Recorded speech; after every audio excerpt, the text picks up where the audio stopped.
Making the connection between the emergence of autonomous automobiles and the demand for organs for transplantation is an example of what I call extending or expanding your field of view. Looking for trigger events and connecting those events to our own industries, our organizations, and even ourselves and our careers is an essential survival skill in this era of change. Art Petty, software executive, leader, developer of leaders, writer, teacher, speaker. What do you learn from starting a new business inside one of the biggest firms on the planet and guiding it to market leadership? What do you learn from saving a dying software firm, a firm no one thought could be saved, leading its transformation and building it into a market leader? What do you take away from a decade teaching and mentoring millennials passionate about changing the world? You learn how to trust yourself, trust others, and take chances. You learn how to make the system work for you.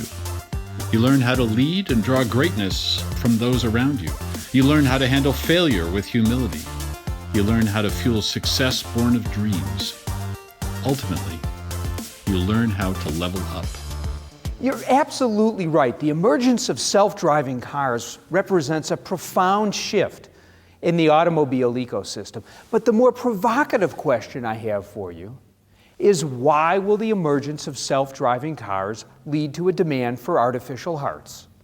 Why will the emergence of self-driving cars lead to a demand for artificial hearts? Learning to think and act differently is what gamers do as they respond to new adversaries, develop new skills, and grind through the hard work of beating the bad guys they encounter along the way on their epic quests. As an experienced executive, thought leader, and keynote speaker, Art inspires individuals and organizations to seize the opportunities posed by change, and he does this by connecting the leadership, management, and learning lessons of video games and game designers who draw upon the latest research in neuroscience and psychology to engage millions in pursuit of leveling up.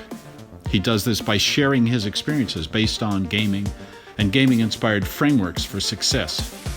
The Level Up Framework, a set of powerful and practical skills necessary for all of us to develop and employ in this era of change.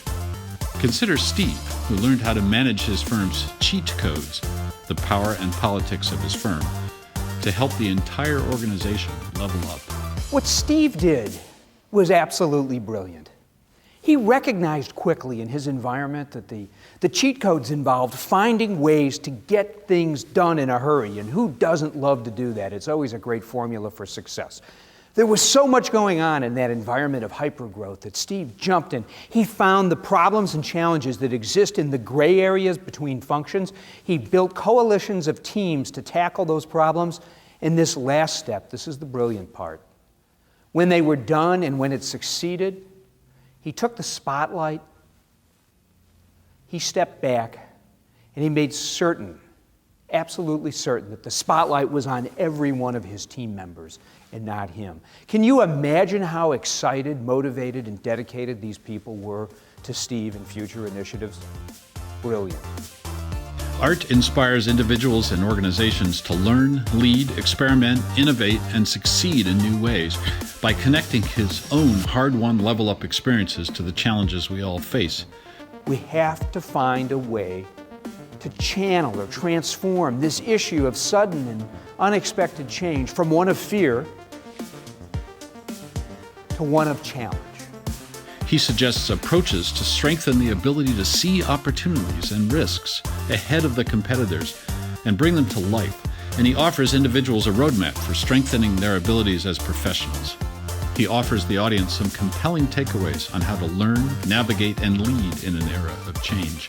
So in your pre-conference surveys, approximately 100% of you indicated that you expected you would be involved in leading a team, a department, or a function at the executive level at some point in time. I suppose my first question on this leadership issue is, why? It's not always what it's cracked up to be. And frankly, people, I've done it for 30 years. It would be great, it would be easy if it weren't for the people. However, in case you insist, my second question, and much more important, is why will anyone trust you to lead them to safety and ultimately to success. He weaves his own personal stories of challenges and triumphs, and he inspires individuals to level up in supporting their own growth and the continued success of their organizations.